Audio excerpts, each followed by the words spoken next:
കാശ്മീരിന് സമീപത്തുള്ള പഹൽഗാം എന്ന് പറയുന്ന ഒരു പ്രദേശം. ഒട്ടേറെ വിനോദസഞ്ചാരികൾ അവിടെ വന്നുകൊണ്ട് കാഴ്ചകൾ കാണാനും മറ്റുമൊക്കെയായി അവിടെ തമ്പടിക്കാറുണ്ട്. ആ പ്രദേശത്ത് കാണാനായി പോകാറുമുണ്ട്. എന്നാൽ 2-3 ദിവസങ്ങൾക്ക് മുമ്പ് ചില ക്രൂര മനസ്സിന്റെ ഉടമകൾ ആ ആളുകളിലേക്ക് ഇറങ്ങിച്ചെന്നുകൊണ്ട് ഏകദേശം 28ഓളം ആളുകളെ കൊല ചെയ്യുന്ന ഒരു വാർത്ത വളരെ ഞെട്ടലോടെയും വിഷമത്തോടുകൂടിയുമാണ് നമ്മളെല്ലാം കണ്ടത്. അതിൽ മരണപ്പെട്ട ആളുകൾക്ക്, അവരുടെ കുടുംബത്തിന് അള്ളാഹു സമാധാനം നൽകുമാറാവട്ടെ. ഈ രാജ്യത്തിന് അള്ളാഹു എല്ലാ അർത്ഥത്തിലുമുള്ള സ്വസ്ഥതയും സമാധാനവും നൽകുമാറാവട്ടെ. ഈ ഒരു ദൗർഭാഗ്യകരമായ സംഭവത്തിൽ, ഈ ഒരു സംഭവത്തിന് ശേഷമുള്ള നമ്മുടെ ഇന്ത്യ, നമ്മുടെ നാട്ടിലെ ചർച്ചകൾ, ഇത് നമ്മൾ പരിശോധിച്ചു നോക്കുന്ന സമയത്ത് എന്തൊക്കെയോ ചില അജണ്ടകളുമായി കൊണ്ടാണ് പലരും നീങ്ങിക്കൊണ്ടിരിക്കുന്നത് എന്ന് പറയാതിരിക്കാൻ നിർവാഹമില്ല. ഈ ഒരൊറ്റ സംഭവത്തെ രാഷ്ട്രീയവൽക്കരിക്കുന്ന ചില ആളുകളുണ്ട്. വരാനിരിക്കുന്ന ചില തെരഞ്ഞെടുപ്പുകൾ, ചില സംസ്ഥാനങ്ങളിൽ നടക്കുന്ന തെരഞ്ഞെടുപ്പുകളുമായി ബന്ധപ്പെട്ടുകൊണ്ട് ആളുകൾക്കിടയിൽ അത്തരത്തിലൊരു ചിന്ത വരുത്താനാണെന്ന് ഒരു വിഭാഗം പറയുമ്പോൾ, മറുവിഭാഗം ഇന്നുള്ള ഭരണാധികാരികളുടെ പിടിപ്പുകേടിനെ കുറിച്ചും രാജ്യസുരക്ഷയിൽ അവർ ചെയ്യേണ്ടിരുന്ന പ്രവർത്തനങ്ങളിൽ നിസ്സംഗമായിട്ടുള്ള അവരുടെ പ്രവർത്തനങ്ങളെ കുറിച്ചുമൊക്കെ പരസ്പരം പഴിചാരിക്കൊണ്ടിരിക്കുന്നു. ഇങ്ങനെ ചില ആളുകൾ ഒരു ഭാഗത്ത്, വേറെ ചില ആളുകളാകട്ടെ ഇത് ഇന്ത്യയും പാകിസ്ഥാനും തമ്മിലുള്ള പ്രശ്നമാണെന്നും അതുകൊണ്ട് ഇതിന് തിരിച്ചടി കൊടുക്കണമെന്ന് വലിയ വൈകാരികമായി കൊണ്ട് പറയുന്ന ആളുകൾ. തീർച്ചയായും കൊല ചെയ്തവർ ആര് തന്നെയാണെങ്കിലും ശരി, അവർക്ക് കൃത്യമായ ശിക്ഷ വേണം എന്നതിൽ യാതൊരു സംശയവുമില്ല. അത് ഏത് രാജ്യക്കാരനാണെങ്കിലും ഏത് ദേശക്കാരനാണെങ്കിലും അതിനുവേണ്ടി പണിയെടുത്തവർ ആരൊക്കെയാണെങ്കിലും അവർക്ക് കൃത്യമായ ശിക്ഷ അത് നിർബന്ധമായ കാര്യം തന്നെയാണ്. എന്നാൽ ഈ ഭാഗങ്ങളൊക്കെ ചർച്ച ചെയ്യുമ്പോഴും വേറെ ചില ആളുകളുണ്ട്. ആ ആളുകളെ സംബന്ധിച്ചിടത്തോളം കൊല ചെയ്തവർ മുസ്ലിമീങ്ങളും കൊല ചെയ്യപ്പെട്ടവർ അത് ഹിന്ദുക്കളുമാണെന്ന് പ്രയോഗിച്ചുകൊണ്ട് ഒരു മുസ്ലിം ഹിന്ദു പ്രശ്നത്തിനു വേണ്ടി, ഒരു വിഭാഗീയതയ്ക്ക് വേണ്ടി, വിഭാഗീയതയുടെ വിത്തുകൾ മുളപ്പിക്കാൻ കിട്ടുന്ന അവസരമാണെന്ന ചിന്തയോടുകൂടി പരസ്പരം പാർശ്വവൽക്കരിക്കുവാനും പരസ്പരം അങ്ങോട്ടും ഇങ്ങോട്ടും ഭിന്നതകൾ ഉണ്ടാക്കുവാനും പരിശ്രമിച്ചു കൊണ്ടിരിക്കുന്ന, അതിനുവേണ്ടി തങ്ങളുടെ പേനകളും തങ്ങളുടെ കീപാഡുകളും തങ്ങളുടെ സംസാരങ്ങളും മൈക്കകളും ഒക്കെ ഉപയോഗിക്കുന്ന ആളുകളെയും നമുക്ക് കാണുവാൻ സാധിക്കും. ഇവിടെ സത്യത്തിൽ പ്രിയപ്പെട്ടവരെ, ഒരു മുസ്ലിം എന്ന നിലക്ക് നമ്മൾ എന്താണ് ഇത്തരത്തിലുള്ള സംഭവങ്ങളിലൊക്കെ മനസ്സിലാക്കേണ്ടത്? ലോകത്തിന്റെ വിവിധ ഭാഗങ്ങളിൽ പല നിലക്കും ആളുകൾ കൊല ചെയ്യപ്പെടുന്നുണ്ട്. രാഷ്ട്രീയപരമായി കൊല ചെയ്ത ആളുകൾ എത്രയോ ഉണ്ട്. അതുപോലെ തന്നെ രാജ്യങ്ങൾ തമ്മിലുള്ള പ്രശ്നങ്ങളിൽ കാലങ്ങളായി സംഭവിച്ചുകൊണ്ടേയിരിക്കുന്നു. വ്യക്തികൾ തമ്മിലുള്ള പ്രശ്നങ്ങളുണ്ട്. എന്നാൽ അതെല്ലാം വ്യക്തികളിലേക്കോ രാജ്യങ്ങളിലേക്കോ മാത്രം ചുരുങ്ങുകയും, എന്നാൽ ഏതെങ്കിലും ഒരു വിഷയത്തിൽ മുസ്ലിം പേരുള്ള ഒരു വ്യക്തി വരുമ്പോഴേക്ക് അത് ഇസ്ലാമിന്റെ മാത്രം കുറ്റമായി ചിത്രീകരിക്കുകയും ചെയ്തുകൊണ്ടിരിക്കുന്ന ഒരു വിരോധാഭാസം നമ്മൾ കേട്ടുകൊണ്ടിരിക്കുന്നു. ഏതാനും മാസങ്ങൾക്ക് മുമ്പ് നമ്മൾ കേട്ടു ജർമ്മനിയിൽ ഒരു മനുഷ്യൻ ഒരുപാട് ആളുകളെ കൊലപ്പെടുത്തിയത്. ആ വാർത്ത വന്ന സമയത്ത് ആ വ്യക്തിയുടെ പേര് മുസ്ലിമാണെന്ന് പറഞ്ഞുകൊണ്ടാണ് പലരും അതിനെതിരെ, മുസ്ലിമീങ്ങൾക്കെതിരെ, ഇസ്ലാമിനെതിരെ വാളോങ്ങിയതെങ്കിൽ പിന്നീട് മനസ്സിലാക്കാൻ കഴിഞ്ഞു ആ വ്യക്തി പേരിൽ മാത്രം മുസ്ലിമുള്ള ഒരു യുക്തിവാദിയാണ്. ഇസ്ലാമിനെതിരെ മാത്രം സംസാരിക്കാനായി യൂട്യൂബ് ചാനലുള്ള ആൾ. അയാൾ ഇസ്ലാമിനെതിരെ മാത്രമായി കൊണ്ട് കൂട്ടായ്മകൾ ഉണ്ടാക്കുന്നു. ഇസ്ലാം ഒഴിവാക്കി ആരെല്ലാം വരുന്നുണ്ടോ അവരെ സ്വീകരിക്കുവാനും അവർക്ക് വേണ്ട നിയമസഹായങ്ങളും അവർക്ക് വേണ്ട സാമ്പത്തിക സഹായങ്ങളും എല്ലാം ചെയ്തുകൊണ്ടിരിക്കാൻ പരിശ്രമിക്കുന്ന ആൾ. പക്ഷേ എന്നിട്ടും വരവ് വെച്ചത് ഇസ്ലാമിന്റെ അക്കൗണ്ടിലാണ്. ഇങ്ങനെ ആരെന്ത് ചെയ്താലും അതിനെല്ലാം മുസ്ലിമീങ്ങൾ സമാധാനം പറയണം, അതിനെല്ലാം ഇസ്ലാമാണ് കുറ്റക്കാർ എന്ന് പറയുന്ന ഒരു വിരോധാഭാസം നമ്മുടെ സമൂഹത്തിൽ നടന്നുകൊണ്ടിരിക്കുമ്പോൾ ചിലപ്പോഴെങ്കിലും ഇത്തരത്തിലുള്ള വാർത്തകൾ കേൾക്കുമ്പോഴേക്ക് അതിന്റെ കമന്റ് ബോക്സിൽ പോയിക്കൊണ്ട് മുസ്ലിം പേരുള്ള ആളുകൾ പറയുന്നു, ഇസ്ലാം അതിനൊന്നും ചെയ്യുന്നില്ലല്ലോ, ഞങ്ങളാരും അങ്ങനെയല്ല. ഇത്തരത്തിൽ പ്രയോഗിക്കേണ്ട പ്രയോഗങ്ങൾ തന്നെ ആവശ്യമുണ്ടോ എന്ന് പരിശോധിക്കേണ്ടതുണ്ട്. കാരണം ഇസ്ലാം എന്താണ്, അത് ജനങ്ങളെ ബോധ്യപ്പെടുത്തേണ്ടത് നമ്മുടെ കടമയാണ്. ഇത്തരത്തിലുള്ള ഏത് വാർത്തകൾ കേൾക്കുമ്പോഴും വേണ്ട ഈ വിഷയം മാത്രം എടുത്തുകൊണ്ട് പറയട്ടെ, അതിൽ ഒന്നാമത് ഓരോ മുസ്ലിമും മനസ്സിലാക്കേണ്ടതുണ്ട്, ഒരിക്കലും അകാരണമായി ഒരു മനുഷ്യനെ കൊല്ലാൻ, അയാളെ ഉപദ്രവിക്കാൻ, അയാളുടെ രക്തം ചിന്താൻ ഇസ്ലാം പഠിപ്പിച്ചിട്ടേയില്ല. ഒരാളെയും കൊല്ലാൻ ഇസ്ലാം പഠിപ്പിച്ചിട്ടില്ല. വിശുദ്ധ ഖുർആനിൽ നമുക്ക് കാണാൻ സാധിക്കും, മൻ ഖതല നഫ്സൻ ബിഗൈരി നഫ്സിൻ ഔ ഫസാദിൻ ഫിൽ അർള് ഫകഅന്നമാ ഖതലൻ നാസ ജമീഅ. എത്ര സുന്ദരമായിട്ട് അല്ലാഹു പറയുന്നത്. ആരെങ്കിലും ഒരാളെ കൊന്നതിന്റെ പേരിലോ അല്ലെങ്കിൽ നാട്ടിൽ കുഴപ്പങ്ങൾ ഉണ്ടാക്കിയതിന്റെ പേരിലോ അല്ലാതെ വേറെ ആരെയെങ്കിലും കൊലപ്പെടുത്തുകയാണെങ്കിൽ നാട്ടിലുള്ള ലോകത്തുള്ള മുഴുവൻ മനുഷ്യരെയും 700 കോടി മനുഷ്യന്മാരുണ്ടെങ്കിൽ 700 കോടി ആളുകളെ കൊലപ്പെടുത്തുന്നതിന് തുല്യമാണ് ഒരാളെ കൊന്ന. അപ്പൊ 28 ആളുകളെ ഒരു കാരണവുമില്ലാതെ കൊലപ്പെടുത്തിയ ആളുകൾക്ക് അള്ളാന്റെ അടുക്കൽ എത്ര വലിയ ശിക്ഷ ഉണ്ടാകും? അവിടെയാണ് മുസ്ലിം മനസ്സിലാക്കേണ്ടത്, ഒരിക്കലും മറ്റൊരുത്തന്റെ ഏതൊരു മതവിഭാഗത്തിൽപ്പെട്ട ആളാണെങ്കിലും ശരി, അവനെ കൊല്ലാനോ അവനെ ഇല്ലായ്മ ചെയ്യാനോ ഇസ്ലാം പഠിപ്പിച്ചിട്ടില്ല. ഇസ്ലാമിന്റെ സിദ്ധാന്തമേ അതല്ല. ഇസ്ലാം അത് പഠിപ്പിച്ചിട്ടേ ഇല്ല. റസൂലുള്ളാഹി സ്വല്ലല്ലാഹു അലൈഹി വസല്ലം കൊലപാതകം ചെയ്യാനായി പഠിപ്പിച്ച ഒരു പ്രവാചകനല്ല, മറിച്ച് വിട്ടുവീഴ്ചയുടെ പ്രവാചകനാണ്.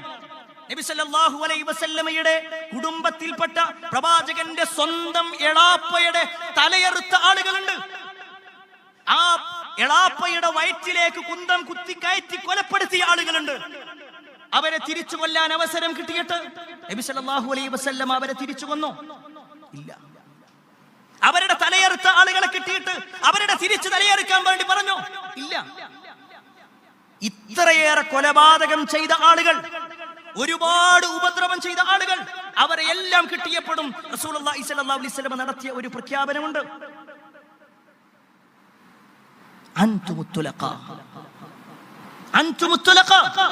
നിങ്ങൾ സ്വതന്ത്രരാണ്, നിങ്ങൾ പോയിക്കോ, ഒരു പ്രശ്നമില്ല.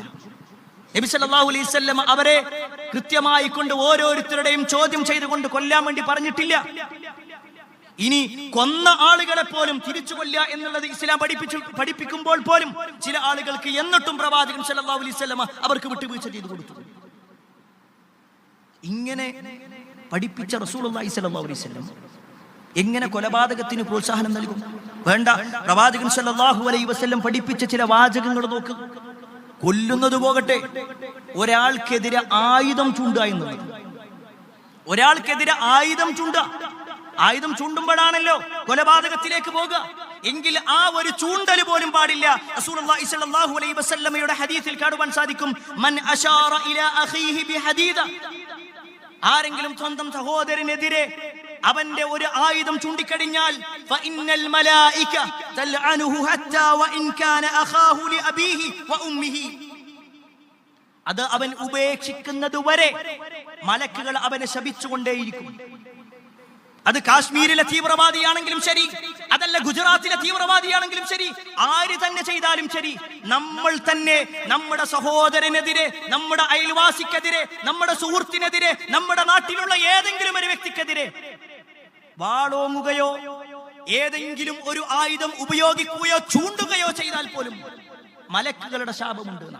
മലക്കുകളുടെ ശാപം കിട്ടിയാൽ പിന്നെന്താ അതിന്റെ അർത്ഥം?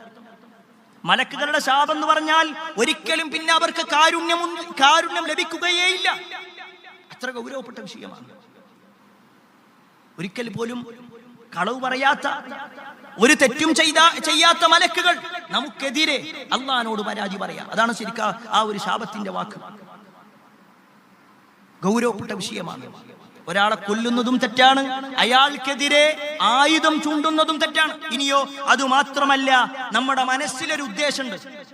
ഇങ്ങനെയൊക്കെ നടക്കണ സമയത്ത് ചില ആളുകളൊക്കെ കാണുമ്പോ ആ ഓനൊക്കെ ഒന്ന് തീർത്ത് കിട്ടിയിരുന്നെങ്കിൽ എന്ന ഒരു മനസ്സിലുള്ള ഉദ്ദേശത്തിന് പോലും ശിക്ഷയുണ്ട്.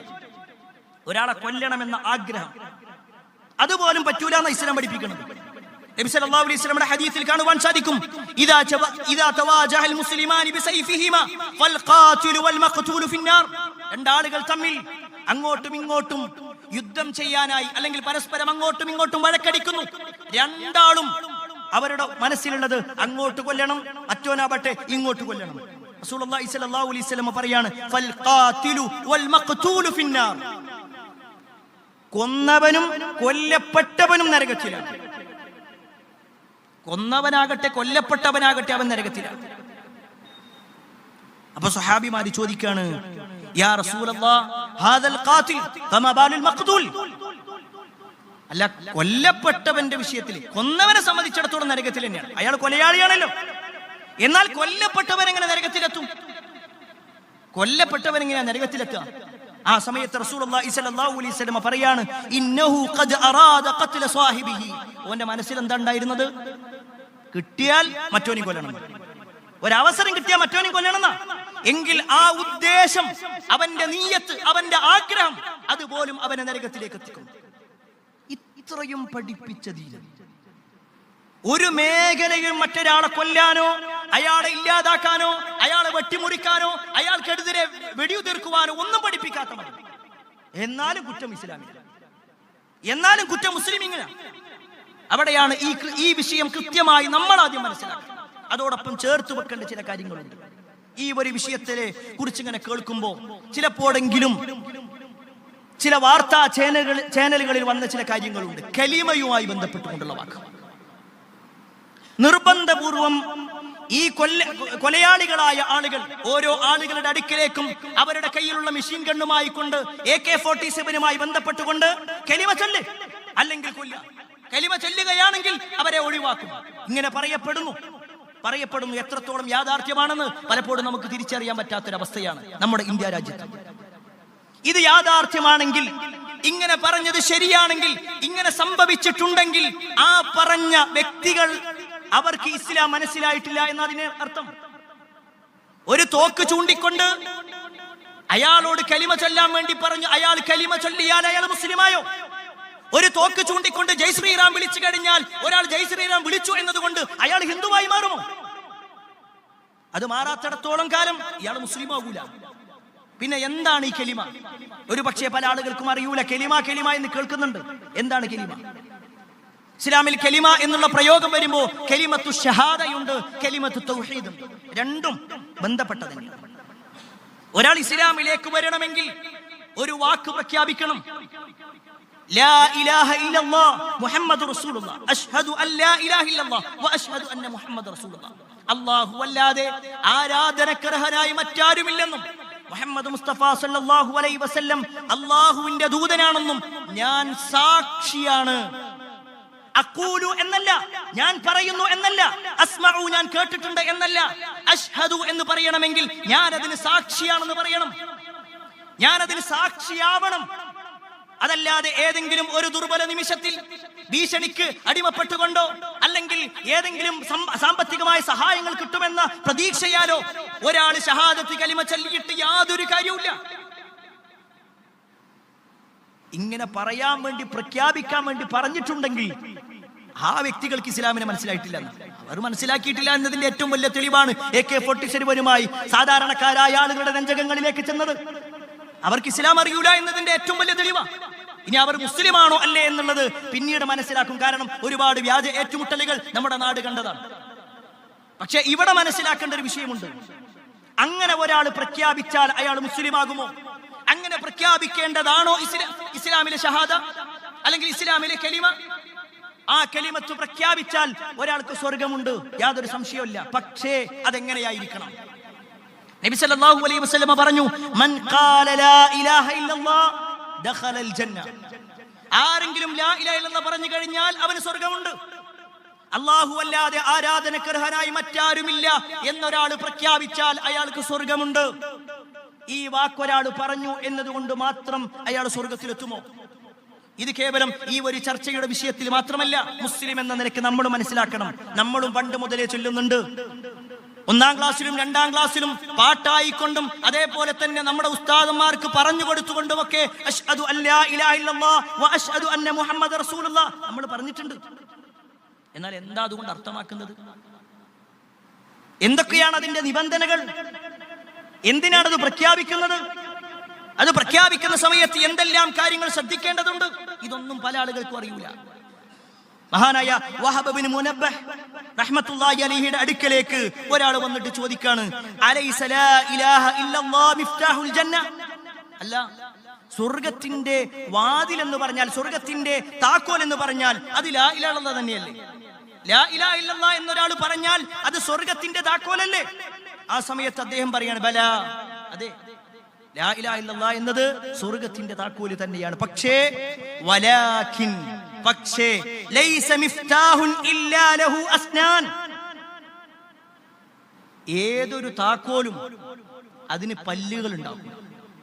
അതിന് ചില പല്ലുകളുണ്ട്, ഓരോ ആകൃതിയിലുള്ള പല്ലുകളുണ്ട്. ആ പല്ലുകളില്ലെങ്കിൽ ആ താക്കോല് കൊണ്ട് ഉപകാരമില്ല. ഒരു കേവലം ഇരുമ്പിന്റെ കഷ്ണം ഉപയോഗിച്ചത് കൊണ്ട് ഒരാൾക്ക് വാതിൽ തുറക്കാൻ കഴിയൂല. എങ്കിൽ അദ്ദേഹം വീണ്ടും പറയാണ്, ഫഇൻ ജിഇത ബിമിഫ്താഹിൻ ലഹു അസ്നാൻ ഫുതിഹ ലക വഇല്ലാ ലം യഫ്തഹ് ലക. ആ ഒരു ലാ ഇലാഹ ഇല്ലല്ലാഹ് എന്ന വാതിൽ, ആ ഒരു താക്കോൽ, ആ താക്കോലിന്റെ പല്ല് നിന്റെ കയ്യിലുണ്ടെങ്കിൽ മാത്രമാണ്, ആ പല്ലുള്ള താക്കോൽ ഉപയോഗിച്ചാൽ മാത്രമാണ് നിനക്ക് വാതിൽ തുറക്കാൻ കഴിയുക. അതല്ല എങ്കിലോ നിനക്ക് കഴിയൂല, നിനക്ക് കഴിയൂല. സഹാബിമാരുടെ ജീവിതത്തിൽ നിന്നും ദീന് മനസ്സിലാക്കിയിട്ടുള്ള ആളാണ് ഇമാം ഹസനുൽ ബസരി റഹ്മത്തുള്ളാഹി അലൈഹി. അദ്ദേഹത്തിന്റെ അടുക്കൽ വന്നിട്ട് ചില ആളുകൾ ചോദിക്കുന്നുണ്ട്, ഞങ്ങൾ ഇങ്ങനെ കേട്ടു, ജനങ്ങൾ പറയുന്നു, എല്ലാവരും പറയുന്നു ലാ ഇലാഹ ഇല്ലല്ലാഹ് പറഞ്ഞാൽ സ്വർഗത്തിലെത്തും എന്നുള്ളത്. ലാ ഇലാഹ ഇല്ലല്ലാഹ് പറഞ്ഞാൽ മതി, സ്വർഗത്തിലെത്തും, ഇങ്ങനെ ഉണ്ടോ? ആ സമയത്ത് അദ്ദേഹം പറയുന്ന ഒരു വാചകമുണ്ട്. അദ്ദേഹം പറയണം, അതെ, ലാ ഇലാഹ ഇല്ലല്ലാഹ് ഒരാൾ പറഞ്ഞാൽ, കലിമ ചൊല്ലിയാൽ അയാൾക്ക് സ്വർഗമുണ്ട്. പക്ഷേ എന്നിട്ട് അദ്ദേഹം പറയാണ്, ആ ഒരു ലാ ഇലാഹ ഇല്ലല്ലാഹയുടെ ചില അവകാശങ്ങളുണ്ട്. ആ ലാ ഇലാഹ ഇല്ലല്ലാഹയുമായി ബന്ധപ്പെട്ടുകൊണ്ടുള്ള ചില ഷർത്തുകളുണ്ട്, ചില നിർബന്ധ ബാധ്യതകളുണ്ട്. ആ ബാധ്യതകൾ നിർവഹിക്കാതെ അയാൾ ചൊല്ലിയിട്ട് കാര്യമില്ല. ഒരാൾ ലാ ഇലാഹ ഇല്ലല്ലാഹ് ചൊല്ലി എന്ന് പറഞ്ഞത് കൊണ്ട് മാത്രം അയാൾ രക്ഷപ്പെടൂല. മറിച്ച് ഈ പറഞ്ഞ നിബന്ധനകൾ അയാൾ പാലിക്കണം. എന്താണ് പ്രിയപ്പെട്ടവരെ ആ നിബന്ധനകൾ? പണ്ഡിതന്മാർ വിശദീകരിക്കുന്നുണ്ട്. ഖുർആനിന്റെയും ഹദീസിന്റെയും അടിസ്ഥാനത്തിൽ 7 നിബന്ധനകൾ പറയുന്നുണ്ട്. 7 നിബന്ധനകൾ. ആ നിബന്ധനകൾ പാലിച്ചാൽ മാത്രമാണ് ഒരാൾക്ക് ലാ ഇലാഹ ഇല്ലല്ലാഹ് അയാൾക്ക് തന്നെ ക്ലിയർ ആവുക. ഈ ലാ ഇലാഹ ഇല്ലല്ലാഹ് ചൊല്ലാൻ വേണ്ടി പറഞ്ഞവരാവട്ടെ കേട്ടവരാവട്ടെ അവരാരും തന്നെ ഇത് മനസ്സിലാക്കിയിട്ടില്ല എന്ന് തോന്നിപ്പോകും. പ്രിയപ്പെട്ടവരെ, നമ്മളെങ്കിലും ഇത് മനസ്സിലാക്കണം. നമ്മൾ ലാ ഇലാഹ ഇല്ലല്ലാഹ് അംഗീകരിക്കുന്നവരാണെങ്കിൽ 7 നിബന്ധനകൾ അതിൽ വിശദീകരിക്കപ്പെടുന്നുണ്ട്. അതിൽ ഒന്നാമത്തെ കാര്യം അൽ ഇൽം, അറിവുണ്ടാവണം. അറിവുണ്ടാവണം, അറിവോടുകൂടിയാണ് പറയേണ്ടത്. ഫഅലം അന്നഹു ലാ ഇലാഹ ഇല്ലല്ലാഹ്, അല്ലാഹു വിശുദ്ധ ഖുർആനിലൂടെ പറയാ, ഫഅലം, നീ അറിയണം, അന്നഹു ലാ ഇലാഹ ഇല്ലല്ലാഹ്, തീർച്ചയായും അല്ലാഹു അല്ലാതെ ആരാധനക്കർഹനായി മറ്റാരുമില്ല. ഒന്നാമത്തെ നിബന്ധന അതാണ്. ലാ ഇലാഹ ഇല്ലല്ലാഹും മുഹമ്മദ് റസൂലുള്ളാഹിയും ഒക്കെ അറിയണം. ആരാണ് അല്ലാഹു അറിയണം, അല്ലാഹുവിന്റെ സിഫത്തുകൾ എന്താണ് അറിയണം, അല്ലാഹുവിന്റെ ഇസ്മുകൾ എന്താണ് അറിയണം, അല്ലാഹുവിനെ കുറിച്ച് കൃത്യമായ അറിവുണ്ടാവണം. അത് വീണ്ടും റസൂലുള്ളാഹി സ്വല്ലല്ലാഹു അലൈഹി വസല്ലം പറഞ്ഞു, മൻ മാത വഹുവ യഅലമു അന്നഹു ലാ ഇലാഹ ഇല്ലല്ലാഹ് ദഖലൽ ജന്ന. ആരെങ്കിലും ലാ ഇലാഹ ഇല്ലല്ലാഹ് എന്ന് പറഞ്ഞിട്ടല്ല, അറിഞ്ഞിട്ട് മരിച്ചാൽ, അറിഞ്ഞുകൊണ്ട് മരിക്കണം. വഹുവ യഅലമു അന്നഹു ലാ ഇലാഹ ഇല്ലല്ലാഹ്, ലാ ഇലാഹ ഇല്ലല്ലാഹ് അറിഞ്ഞിട്ടാണ് അയാൾ മരിക്കുന്നതെങ്കിൽ ദഖലൽ ജന്ന. വെറുതെ നാവോട് ഉച്ചരിച്ചാൽ മാത്രം പോരാ, അതറിയണം. അതാണ് ഒന്നാമത്തെ വിഷയം. രണ്ടാമത്തെ കാര്യം എന്താണെന്നറിയോ? അൽ യഖീൻ, ദൃഢവിശ്വാസം ഉണ്ടാവണം. ഉറപ്പുള്ളൊരു വിശ്വാസം ഉണ്ടാവണം. ആടിക്കൊണ്ടിരിക്കുന്ന വിശ്വാസമല്ല, ആരെങ്കിലും ഒന്ന് ഭീഷണിപ്പെടുത്തുമ്പോഴേക്ക് മാറ്റുന്നതല്ല, മറിച്ച് അചഞ്ചലമായ വിശ്വാസം. ആ വിശ്വാസത്തിൽ ഒരു സംശയവും ഇല്ലാതിരിക്കുക. സംശയമില്ലാത്ത രൂപത്തിലാണെന്ന് പറയണം. അല്ലാഹു അല്ലാതെ ആരാധനക്കർഹനായി മറ്റാരുമില്ല എന്നൊരാൾ പ്രഖ്യാപിച്ചു കഴിഞ്ഞാൽ പിന്നെ അവനെ സംബന്ധിച്ചിടത്തോളം അല്ല, അതിപ്പോ അങ്ങനെ പറയേണ്ടതുണ്ടോ? മറ്റുള്ളവർക്ക് ഉണ്ടാവൂലേ അവരുടേതായ വിശ്വാസം, അവരവരുടെ വിശ്വാസവുമായിട്ട് ജീവിച്ചോട്ടെ.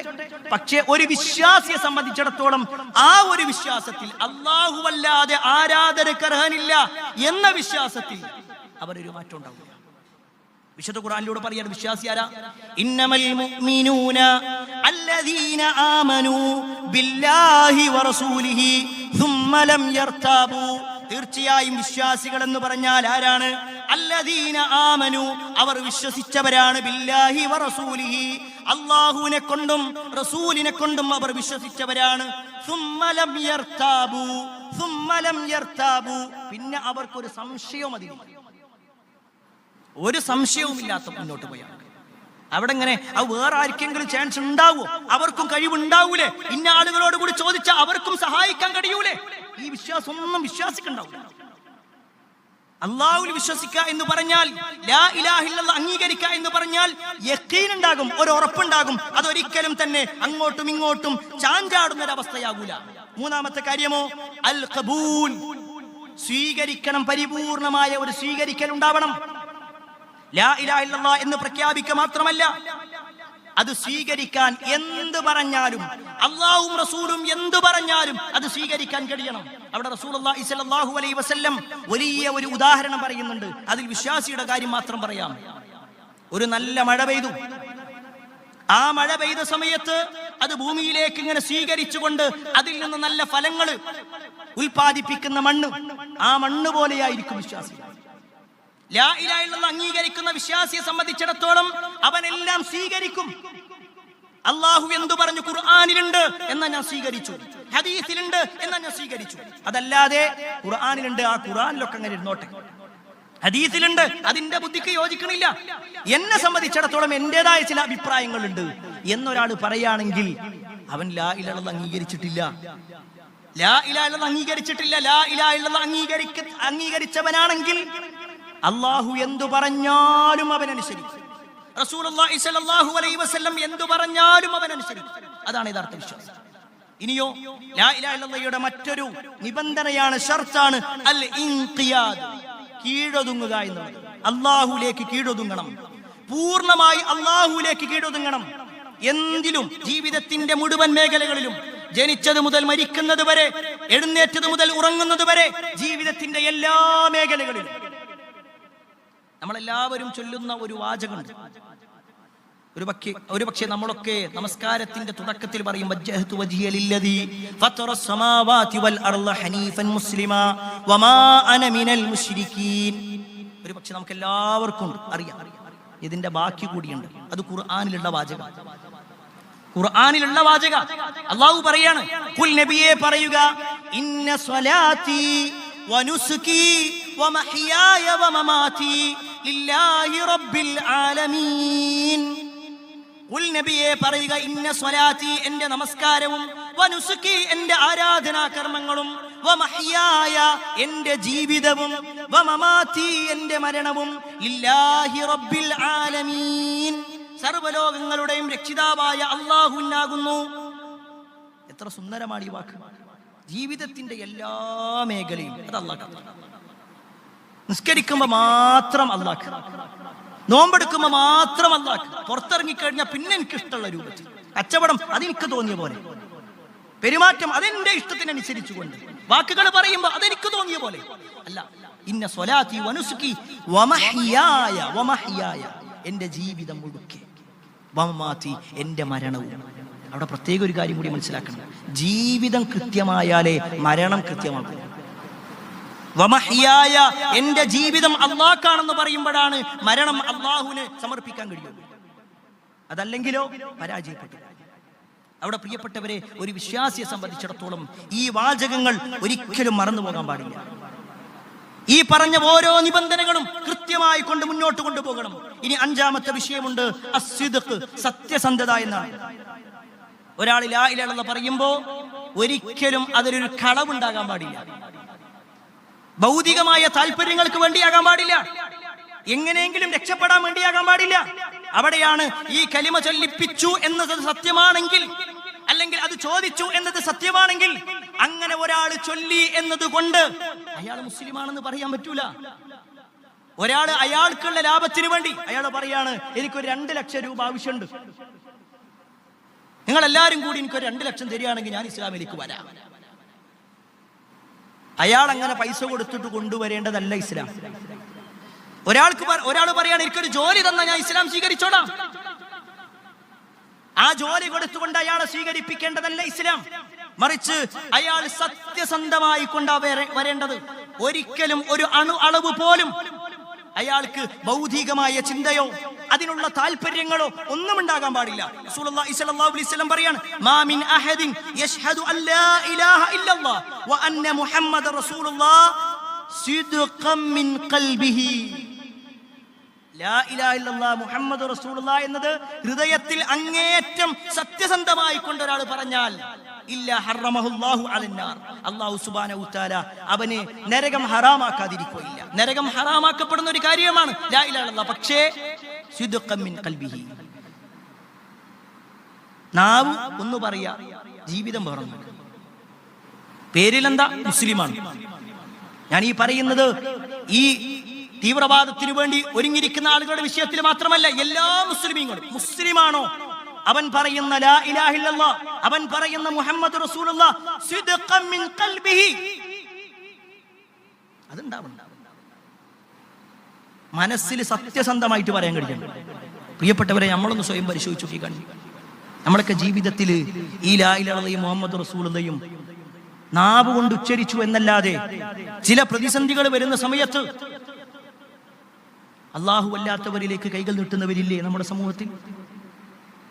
ഞാൻ അള്ളാഹിനോട് കുറെ കാലം ചോദിച്ചു, എനിക്ക് ഉത്തരം കിട്ടിയില്ല. അതുകൊണ്ടാണ് ഞാൻ ജാറത്തിലേക്ക് പോയത്, അതുകൊണ്ടാണ് ഞാൻ മക്കാബിലേക്ക് പോയത്, അതുകൊണ്ടാണ് ഞാൻ തങ്ങളുടെ അടുത്തേക്ക് പോയത്, അതുകൊണ്ടാണ് ഞാൻ അമ്പലത്തിലേക്ക് പോയത്, അതുകൊണ്ടാണ് ഞാൻ ഇന്ന ആളുകളുടെ അടുത്തേക്ക് പോയത്.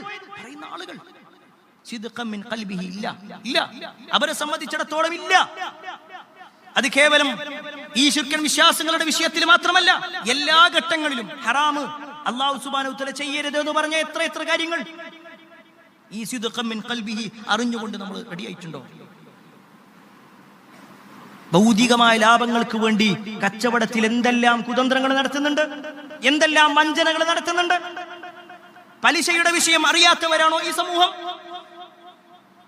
ഖുർആനിൽ ശിർക്ക് കഴിഞ്ഞാൽ പിന്നെ ഏറ്റവും ഗൗരവത്തിലുള്ളത് എന്ന് പണ്ഡിതന്മാർ വിശദീകരിച്ചത് ഏതാ? അല്ലാഹും റസൂലും യുദ്ധം പ്രഖ്യാപിച്ച ആളുകൾ, അതല്ലേ പലിശയുമായി ബന്ധപ്പെടൽ? എന്നാൽ ഇന്നത്തെ മുസ്ലിം ഉമ്മത്തോ അതൊക്കെ ഒരു സർവ്വസാധാരണല്ലേ? ആരാ പതൊക്കെ ഇല്ലാത്ത? ഇന്നത്തെ കാലഘട്ടത്തിൽ ഇതൊന്നും ഇല്ലാതെ നടക്കൂല. എത്ര നിസാരവൽക്കരിച്ചുകൊണ്ടാ പറയുന്നത്. അവിടെയാണ് പ്രിയപ്പെട്ടവരെ സിദ്ഖൻ മിൻ ഖൽബിഹി, ലാ ഇലാഹ ഇല്ലല്ലാഹ് പറയുമ്പോ മനസ്സിൽ സത്യസന്ധമായിട്ട് പറയാൻ നമുക്ക് സാധിക്കണം. ആറാമത്തെ നിബന്ധനയായി കൊണ്ട് പണ്ഡിതന്മാർ എണ്ണി അൽ ഇഖ്ലാസ്, നിഷ്കളങ്കതയുണ്ടാവുക. നിഷ്കളങ്കമായി കൊണ്ട് കപടതയില്ലാതെ പറയണം. കപടതയില്ലാതെ മനസ്സിലൊന്നും ശരീരത്തിൽ വേറൊന്നുമായിട്ട് അല്ലെങ്കിൽ നാവിൽ വേറൊന്നുമായിട്ട് പറയാൻ പാടില്ല. റസൂലുള്ളാഹി സ്വല്ലല്ലാഹു അലൈഹി വസല്ലമയോട് മഹാനായ അബൂ ഹുറൈറ റളിയല്ലാഹു അൻഹു ചോദിക്കുന്നുണ്ട്, മൻ അസ്അദുൻ നാസി ബിശഫാഅതിക യാ റസൂലല്ലാഹ്, നാളെ പരലോകത്ത് പ്രവാചകരെ നിങ്ങളുടെ ശഫാഅത്ത് കിട്ടുന്ന ആ സൗഭാഗ്യവാന്മാർ ആരാണ്? ആ സമയത്ത് പ്രവാചകൻ സല്ലല്ലാഹു അലൈഹി വസല്ലമ പറയുകയാണ്, അസ്അദുൻ നാസി ബിശഫാഅതി യൗമൽ ഖിയാമ മൻ ഖാല ലാ ഇലാഹ ഇല്ലല്ലാഹ് ഖാലിസൻ മിൻ ഖൽബിഹി. നാളെ പരലോകത്ത് എന്റെ ശഫാഅത്ത് ലഭിക്കുന്ന സൗഭാഗ്യവാന്മാർ ലാ ഇലാഹ ഇല്ലല്ലാഹ് എന്ന് ഉച്ചരിച്ചവരാണ്. അവിടെ പ്രവാചകൻ അവസാനിപ്പിച്ചിട്ടില്ല. മൻ ഖാല ലാ ഇലാഹ ഇല്ലല്ലാഹ് ഖാലിസൻ മിൻ ഖൽബിഹി, ഹൃദയത്തിൽ ഇഖ്ലാസോടുകൂടി വേറെ ഒന്നും ഉദ്ദേശിക്കാതെ, ഭൗതികമായ താല്പര്യങ്ങളില്ല, ആരുടെയെങ്കിലും സഹായങ്ങൾ പ്രതീക്ഷിച്ചുകൊണ്ടല്ല, ആരുടെയെങ്കിലും ഭീഷണിക്ക് വേണ്ടിയല്ല, ഇതൊന്നുമില്ലാതെ ഒരാൾ സ്വീകരിക്കണം. അങ്ങനെ സ്വീകരിച്ചാലാണ് ലാ ഇലാഹ ഇല്ലല്ലാഹ് അയാൾക്ക് ഉണ്ടെന്ന് പറയാൻ പറ്റുള്ളൂ. അപ്പോഴാണ് അയാൾ ലാ ഇലാഹ ഇല്ലല്ലാഹ് അംഗീകരിക്കുന്ന ആളാകുള്ളൂ. അപ്പോഴാണ് അവൻ കലിമ ചൊല്ലിയവനായി മാറുള്ളൂ. ഏഴാമത്തെ കാര്യം അൽ മഹബ്ബ, സ്നേഹമുണ്ടാവണം. എന്തിനോട്? കലിമയോട് സ്നേഹമുണ്ടാവണം. ആ കലിമയിൽ ഉച്ചരിക്കുന്നത് അള്ളാഹുവിന്റെ പേരാണെങ്കിൽ അള്ളാഹിനോട് സ്നേഹമുണ്ടാവണം. ആ കലിമയിൽ ഉച്ചരിക്കുന്നത് റസൂലുള്ളാഹി സ്വല്ലല്ലാഹു അലൈഹി വസല്ലമയുടെ പേരാണെങ്കിൽ ആ റസൂലുള്ളാഹി സ്വല്ലല്ലാഹു അലൈഹി വസല്ലമയോട് സ്നേഹമുണ്ടാവണം. അങ്ങേയറ്റത്തെ സ്നേഹം, മറ്റെന്തിനേക്കാളും സ്നേഹം.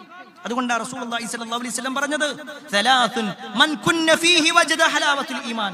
മൂന്ന് കാര്യങ്ങൾ ഒരാളിലുണ്ടെങ്കിൽ അവന് ഈമാനിന്റെ മാധുര്യം കിട്ടിയതാണ്.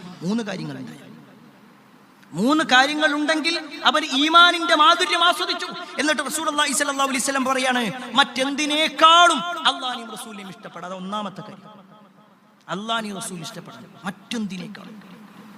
ഒരു പക്ഷേ നമ്മുടെ ഭാര്യയ്ക്ക് ഇഷ്ടപ്പെട്ട ചില കാര്യങ്ങൾ ഉണ്ടാകും, പക്ഷെ അള്ള പറഞ്ഞിട്ടുണ്ട് അത് ചെയ്യരുത്, എന്നാൽ ചെയ്യാൻ പാടില്ല. വാപ്പയും ഉമ്മയും ഇങ്ങനെയാ പറയണത്, നബി സല്ലല്ലാഹു അലൈഹി വസല്ലം അതിന് നേരെ എതിരാ പറഞ്ഞിട്ടുള്ളത്. എങ്കിൽ നബി സല്ലല്ലാഹു അലൈഹി വസല്ലമയുടെ വാക്ക് സ്വീകരിക്കണം. വാപ്പാന്റെയും ഉമ്മാന്റെയും ആ വാക്ക് നമ്മൾ ഒഴിവാക്കണം. ആ വാക്ക് എതിരാകുന്ന, ദീനിനെതിരാ അല്ലാത്ത കാര്യങ്ങൾ അവൻ എന്തു പറഞ്ഞാലും സ്വീകരിക്കണം. നമ്മുടെ മക്കൾക്ക് ചില ആഗ്രഹങ്ങളുണ്ട്, പക്ഷെ അത് അള്ളാഹു റസൂലും പറഞ്ഞതിന് വിരുദ്ധമായിട്ടുള്ളതാണ്. എങ്കിൽ മക്കളുടെ വാക്കല്ല, അള്ളാന്റെ റസൂലിന്റെ വാക്ക്. നമ്മൾ ജോലി ചെയ്യുന്ന സ്ഥാപനത്തിൽ ചില കാര്യങ്ങളുണ്ട്, അള്ളാഹു റസൂലും പറഞ്ഞതിന് വിരുദ്ധമായി കൊണ്ടാണ് അവർ പറയുന്നത്. എങ്കിൽ ആ ജോലി എനിക്ക് വേണ്ട, അതിനേക്കാൾ ഉത്തമമായത് പടച്ചോൻ എനിക്ക് തരും. അല്ലാതെ അള്ളാഹ്ക്കും റസൂലിനും യുദ്ധം പ്രഖ്യാപിച്ചുകൊണ്ട്, അള്ളാഹിനോടും റസൂലിനോടും എതിർപ്പ് പ്രകടിപ്പിച്ചുകൊണ്ട് ലാ ഇലാഹ ഇല്ലല്ലാഹ് പറഞ്ഞിട്ട് ഒരു കാര്യമില്ല. ഈ പറഞ്ഞ 7 കാര്യങ്ങൾ പണ്ഡിതന്മാർ ലാ ഇലാഹ ഇല്ലല്ലാഹയുടെ ഷർത്തുകളായി എണ്ണിയത് അത് കേവലം ഷർത്തായി എണ്ണിപ്പടിക്കാൻ വേണ്ടി മാത്രമല്ല, മറിച്ച് ഇത്തരത്തിലുള്ള ചില ആളുകൾ കലിമ ചൊല്ലിയോ എന്ന് പറയുമ്പോഴേക്ക് കലിമ ചൊല്ലിക്കഴിഞ്ഞാൽ ഉടൻ ഇസ്ലാമിലേക്ക് പ്രവേശനമുണ്ട് എന്ന തെറ്റായ ധാരണ ഒരു മുസ്ലിമിനും ഉണ്ടാകാൻ പാടില്ല. അങ്ങനെ ഒരാൾ പ്രഖ്യാപിക്കേണ്ടതല്ല കലിമ. അയാൾക്ക് ഈ പറഞ്ഞ എല്ലാ കാര്യങ്ങളും അത് ഉൾക്കൊണ്ടുകൊണ്ട് ജീവിക്കണം. അത് ഓരോ മുസ്ലിമിനും നിർബന്ധമുള്ള കാര്യം. ഓരോ മുസ്ലിമും ഷഹാദത്ത് കലിമ ചൊല്ലി എന്ന് പറയുന്നവരാണെങ്കിൽ ഈ പറഞ്ഞ 7 കാര്യങ്ങൾ അയാളുടെ ജീവിതത്തിൽ ഉണ്ടാവണം. അപ്പോഴാണ് അയാൾ ലാ ഇലാഹ അംഗീകരിക്കുന്നത്.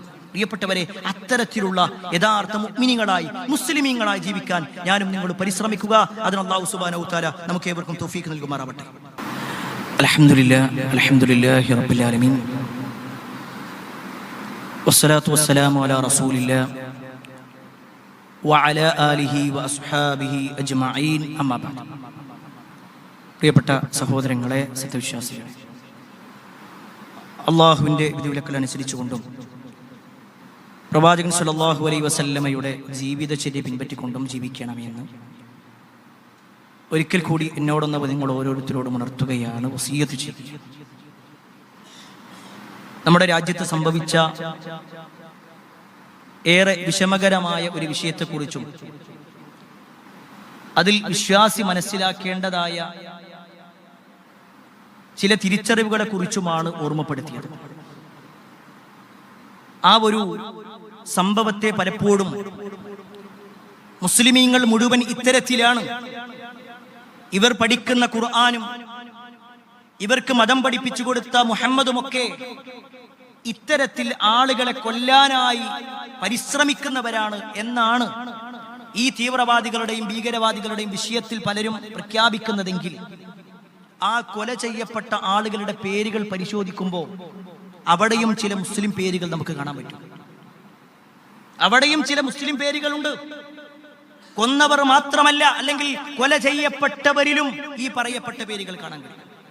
എന്തുകൊണ്ട് അവർ കൊല ചെയ്യപ്പെട്ടു എന്നത് ആ ഒരു പ്രദേശത്തുണ്ടായിരുന്ന ഈ ആക്രമണത്തിൽ ഇരകളായി തീർന്ന ആളുകൾ പറയുന്നുണ്ട്. ഇങ്ങനെ കൊല്ലാൻ വേണ്ടി ചില ആളുകൾ വന്നപ്പോ നിങ്ങൾ ഇങ്ങനെ അക്രമം ചെയ്യരുതെന്ന് പറഞ്ഞുകൊണ്ട് അവരുടെ കൈ പിടിച്ച ആള് അവരെ തടുത്തു നിർത്തി എന്നുള്ള ഒറ്റ കാരണത്താൽ അങ്ങനെയുള്ള മുസ്ലിമായ ചില ആളുകളും കൊല ചെയ്യപ്പെട്ടിട്ടുണ്ട്. അതാണ് യഥാർത്ഥ മുസ്ലിം. അതാണ് റസൂലുള്ളാഹി സ്വല്ലല്ലാഹു അലൈഹി വസല്ലം പഠിപ്പിച്ച മുസ്ലിം.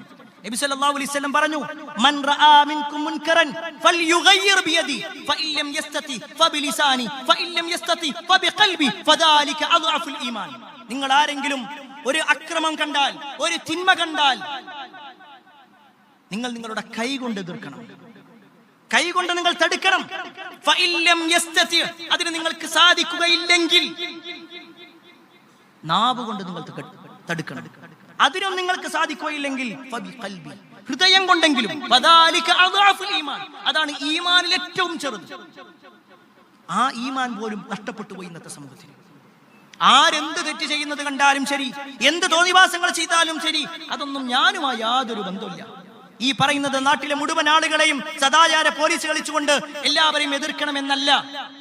കൈകൊണ്ട് തടുക്കേണ്ടതാണെങ്കിൽ നമ്മുടെ കയ്യിലുള്ള, അല്ലെങ്കിൽ നമ്മുടെ അധീനതയിലുള്ള ആളുകളാണെങ്കിൽ അവരെ കൈകൊണ്ട് തന്നെ നമ്മൾ തടുക്കണം. ചിലത് ചിലപ്പോ നാവ് കൊണ്ടായിരിക്കും, ചിലത് ആ ഒരു പ്രവർത്തനത്തെ എതിർക്കുക എന്നത് മനസ്സുകൊണ്ടുള്ള ഒരു വിരോധം കൊണ്ടെങ്കിലും ആകണം. പക്ഷെ ആ വിരോധം പോയിട്ട് അതിന്റെ കൂടെ കൂടികളായിട്ടാണ് പലരും ജീവിക്കുന്നത്. അതിന്റെ കൂടെ കൂടികളാവാണ്. പല ആഘോഷങ്ങളുടെ വിഷയത്തിലും ശിർക്കൻ വിശ്വാസങ്ങളുടെ പേരിലും എന്തെല്ലാം നടക്കുകയാണെങ്കിലും ശരി, അതിന്റെ കൂടെ കൂടി ജീവിക്കാം. യഥാർത്ഥ മുസ്ലിം ആകാൻ കഴിയുന്നില്ല നമുക്ക്. എല്ലാ ആഘോഷങ്ങളും ഇല്ലാതാക്കണം എന്നല്ല പറഞ്ഞതിന്റെ അർത്ഥം. പക്ഷേ നമ്മൾ നമ്മുടെ മനസ്സിൽ ഞാനൊരു മുസ്ലിമാണെന്ന ബോധ്യത്തോടു കൂടി ജീവിക്കണം. എല്ലാത്തിനോടും ഒരു ബായ് ആയിട്ട് ജീവിക്കലല്ല വിശ്വാസി. അവന്റെ വിശ്വാസത്തിന് ചില പവിത്രതയുണ്ട്, അവന്റെ ആദർശത്തിന് ചില കണിശതയുണ്ട്. ആ കണിശതയും പവിത്രതയും ഹുറുമത്തും അവൻ സ്വീകരിക്കണം. അതുകൊണ്ട് തന്നെയാണ് ആ നാട്ടിൽ ചില ആളുകൾ ഈ തീവ്രവാദികൾക്കെതിരെ സംസാരിച്ചത്.